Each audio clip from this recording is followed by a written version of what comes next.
નમસ્કાર દર્શક મિત્રો, એશિયાના સૌથી જૂના અખબાર મુંબઈ સમાચારના ડિજિટલ પ્લેટફોર્મ પર આપનું સ્વાગત છે. હું છું વિમલ પ્રજાપતિ. ચાલો શરૂ કરીએ રાજકીય ગપશપ. આમ આદમી પાર્ટીના નેતા મનોજ સોરઠિયાએ ફરી એક વખત સરકાર પર સીધો પ્રહાર કર્યો છે. તેમનું કહેવું છે કે અમરેલીમાં ધારાસભ્યની હાજરીમાં ભાજપ નેતા પર હુમલો કરવામાં આવ્યો. હુમલો થયો, પરંતુ સરકાર દ્વારા ના તો કોઈની ધરપકડ કરવામાં આવી કે ના કોઈ કાર્યવાહી થઈ. મનોજ સોરઠિયાનું કહેવું છે કે આજની જે સરકાર છે એ માત્ર ફાકા ફોજદારી કરે છે. હવે આ બાબતે ગુજરાતના ઉપમુખ્યમંત્રી અને ગૃહમંત્રી હર્ષ સંઘવી શું જવાબ આપે છે તે જોવાનું રહેશે.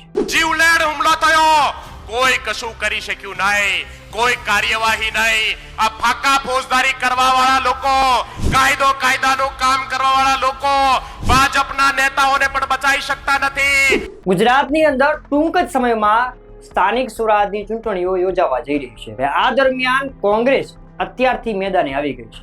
કોંગ્રેસે યુવાનો અને મહિલાઓને આકર્ષિત કરવા માટે, એટલે કે પાર્ટીમાં વધુમાં વધુ મહિલાઓ અને યુવાનો જોડાય તે માટે એક યોજના બહાર પાડી છે. યોજના એટલે જાહેરાત કરી છે. જાહેરાત એવી કરી છે કે આ વખતની સ્થાનિક સ્વરાજની ચૂંટણીમાં કોંગ્રેસ વધુમાં વધુ યુવાનો અને મહિલાઓને ટિકિટ આપીને એમને ચૂંટણી લડવાની તક આપશે. પણ હવે પ્રશ્ન એ થાય છે કે સર્વે પ્રમાણે કોંગ્રેસને ગુજરાતમાં લોકો ઓછું પસંદ કરે છે અને આમ આદમી પાર્ટીને વધારે પસંદ કરે છે. તો હવે કોંગ્રેસની આ લોભામણી જાહેરાતમાં ગુજરાતના યુવાનો અને મહિલાઓ આકર્ષિત થશે કે નહીં એની બાહેધરી આપી શકાય નહીં. ખાસ કરીને જે અનામત વ્યવસ્થા છે, 50% મહિલાઓ માટે અનામત છે, SC ST OBC વર્ગ માટે અનામત છે. કોંગ્રેસ પાર્ટીએ પહેલી પ્રાથમિકતા આ વખતે યુવાનોને આપવાનું નક્કી કર્યું. 50% બેઠકો 50 વર્ષથી ઓછી ઉંમરના યુવાનોને આપવામાં આવશે. ખાસ કરીને ભણેલા જે શિક્ષિત લોકો છે અને પ્રજા વચ્ચે કામ કરનારા સામાજિક સેવકો છે, સ્વૈચ્છિક સંસ્થાઓ સાથે જોડાયેલા લોકો છે, સામાજિક સંસ્થાઓ સાથે જોડાયેલા લોકો છે અને ભારતીય જનતા પાર્ટીના જે ભ્રષ્ટાચારી શાસન સામે પ્રમાણિકતાથી કામ કરતા, સંઘર્ષ કરતા જે યુવાનો છે એમને પ્રાથમિકતા આપવામાં આવશે. ખાસ કરીને અનેક વિસ્તારો એવા છે કે જેમાં સમાજના જુદા જુદા વર્ગને પ્રતિનિધિત્વ આપવાની જરૂરિયાત છે. જેમ કે કોઈ શહેર હોય તો લારી ગલ્લા પાથરણા વાળા છે, રિક્ષા ડ્રાઈવર છે, એમને રોજબરોજ હેરાનગતિ થાય છે, તેમનામાંથી પણ કોઈને પ્રતિનિધિત્વ કરવાની તક આપવામાં આવશે. અલગ અલગ વિસ્તારોમાં જે હજારોની સંખ્યામાં ગરીબોના ઘરો પર બુલડોઝર ચલાયા, એવા વિસ્તારોમાં જે કામ કરનારા કાર્યકરો છે, કાં તો જે પીડિત પરિવારો છે, એમાંથી પણ કોઈ આ ભ્રષ્ટ શાસન સામે લડવા માટે તૈયાર હશે તો એવા પીડિત પરિવારોના પ્રતિનિધિઓને પણ તક આપવામાં આવશે.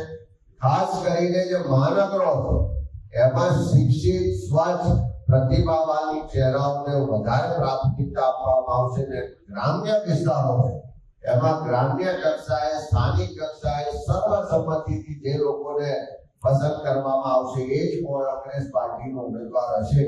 આ વખતે એ પણ નક્કી કરવામાં આવ્યું છે કે ઉમેદવાર પસંદગીની આખી પ્રક્રિયા સ્થાનિક કક્ષાએ કરવામાં આવશે. એટલે કે નગરપાલિકા હોય તો નગરપાલિકાની જે ચૂંટણી સમિતિ છે એ લોકો જ ઉમેદવારોની પસંદગીની પ્રક્રિયાને મોટે ભાગે આખરી ઓપ આપશે. તાલુકા કક્ષાએ, જિલ્લા કક્ષાએ અને મહાનગર કક્ષાએ પણ ઉમેદવારની પસંદગીની મોટા ભાગની તમામ પ્રક્રિયા સ્થાનિક કક્ષાએ પૂર્ણ કરવામાં આવશે. પ્રદેશ સમિતિ દ્વારા એમાં સીધો હસ્તક્ષેપ કરવામાં નહીં આવે.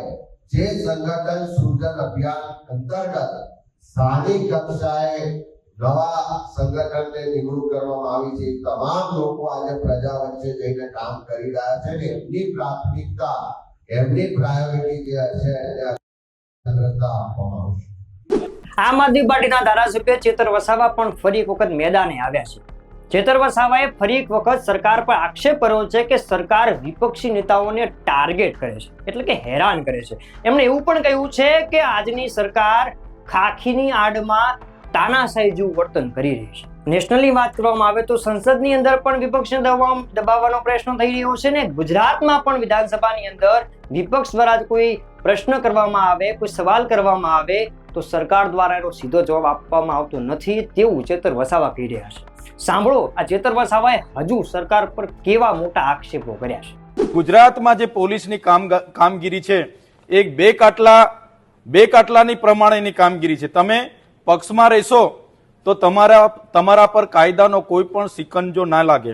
તમે વિપક્ષમાં રહીને લોકોના હિતની વાત કરશો, તમે આવેદનની વાત કરશો, તમે ધરણા આંદોલનની શાંતિથી રજૂઆત કરવાની પણ વાત કરશો તો પોલીસ તમને ટીંગાટોળી કરીને લઈ જશે. તમારા પર 144 અંતર્ગત ગુનાઓ દાખલ કરવામાં આવશે અને વિપક્ષના ધારાસભ્ય હોય કે કોઈ પણ નેતા હોય એ કોઈ પણ જનતા રેડ કરશે કે કંઈ પણ કરશે એટલે ખોટા કેસો પોલીસ દ્વારા કરવામાં આવે છે.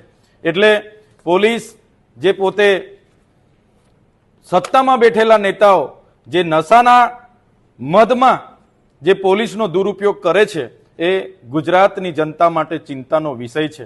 આજે પોલીસ જે પ્રકારે વર્તી રહી છે ત્યારે એ અમે આજે સન્માન્ય ગૃહમાં પણ અમે વાત કરી છે.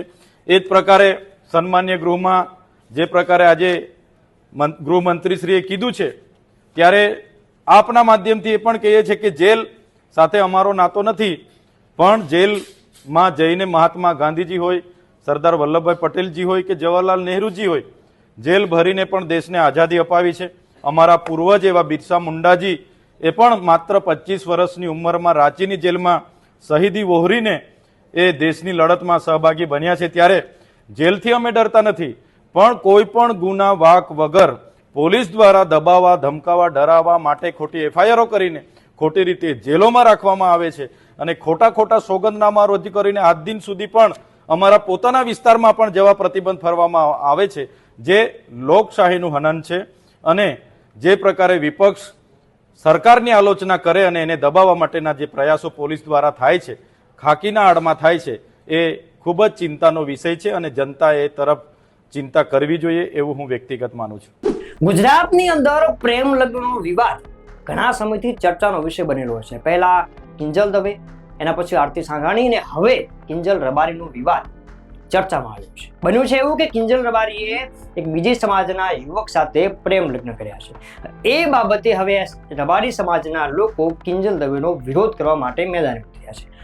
મૂળ મુદ્દો એ છે કે વાવથરાદના ખેડૂત આગેવાન અને કોંગ્રેસના નેતા ઠાકરસિંહ રબારીએ આ કિંજલ રબારીને સીધી ધમકી આપી છે. હવે મુદ્દો એ છે કે જ્યારે કોઈ સામાન્ય વ્યક્તિ દ્વારા કોઈ વ્યક્તિને ધમકી કે ધાક ધમકી આપવામાં આવે છે ત્યારે તે જિલ્લાના વહીવટીતંત્ર દ્વારા એ વ્યક્તિ પર કાર્યવાહી શરૂ કરી દેવામાં આવતી હોય છે. પરંતુ હવે ઠાકરસિંહ રબારી જાહેરમાં જે પ્રકારનું નિવેદન આપી રહ્યા છે, ધાક ધમકી આપી રહ્યા છે, તો શું એમના પર કાર્યવાહી થશે કે માત્ર નિયમો નાના લોકો માટે જ હોય છે? મુદ્દો ચર્ચાનો વિષય એટલા માટે બનેલો છે કે બંધારણની અંદર જે તે વ્યક્તિને પોતાની રીતે કોઈ વ્યક્તિને પસંદ કરવાની અને પોતાની રીતે જિંદગી જીવવાનો અધિકાર આપેલો છે, તો પછી કોઈ વ્યક્તિ કોઈ પણ મહિલાને આવી ધમકી આપી કેવી રીતે શકે? આવા પ્રશ્નો સોશિયલ મીડિયામાં ચર્ચાઈ રહ્યા છે. જુઓ ઠાકરસિંહ રબારી કેવી ધમકી આપી રહ્યા છે. જય વડવાળા, વિવતરનાથ. રાધનપુરની ઘટના એ સમગ્ર સનાતન ધર્મ માટે નિંદનીય છે, પરંતુ આવા લેભાગુ તત્વોને કહું છું કે તમે એવું કોઈ ના સમજતા કે કોઈ પાછળ નથી. સમગ્ર સનાતન ધર્મનો સમાજ છે. અમારે માલધારી સમાજ એ રત્ના રાયકાનો વારસદાર છે. અમારે કોઈ પણની બેન દીકરીઓ લાવવી નથી, પણ આ સમાજની દીકરી ઉપર કોઈ હાથ મૂકશે ગમે એવો ચમરબંધી છે એ ધરતીના ખૂણામાંથી પણ એને જમીનમાં દાટી દેવાની શક્તિ આ સમાજ ધરાવે છે. એટલે મહેરબાની કરીને જ્યાં હોય ત્યાંથી સરેન્ડર થઈ જાય, નહીતર જો આ સૂતા સાપોને જગાડવાનું કામ કરો છો, દુનિયાના પડમાં પણ ક્યાંય નહીં રહી શકો. દુનિયામાં મને કોઈ તાકાત નથી કોઈ ત્યાં સંતાડી શકે. એટલે મહેરબાની કરીને ચેતવણી. બાકી અમને કઈ રીતે તમને લાવવા અને કઈ રીતે શું કરવું એ આજ સમાજ જાણે છે.